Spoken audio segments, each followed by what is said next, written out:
వ్యాసాయ విష్ణురూపాయ. వ్యాసుడు శ్రీమన్నారాయణుని యొక్క అవతారం.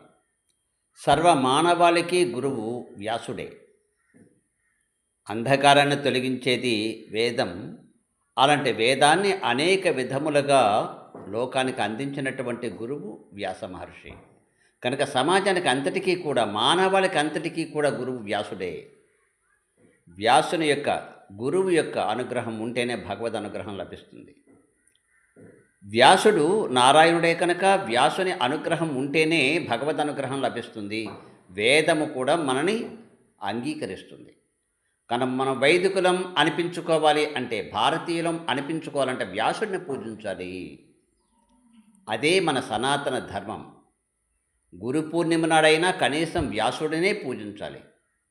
అంతేగాని గురు పూర్ణిమ నాడు మా ఇష్టమైనటువంటి ఎవరినో పూజిస్తాం, ఆయన గురువు ఈయన గురువు అనుకుంటే శ్రీరామనవమి నాడు మనం ఎవరినో పూజించినట్లుగా ఉంటుంది. అలా చేస్తామా? కనుక ఆలోచించండి.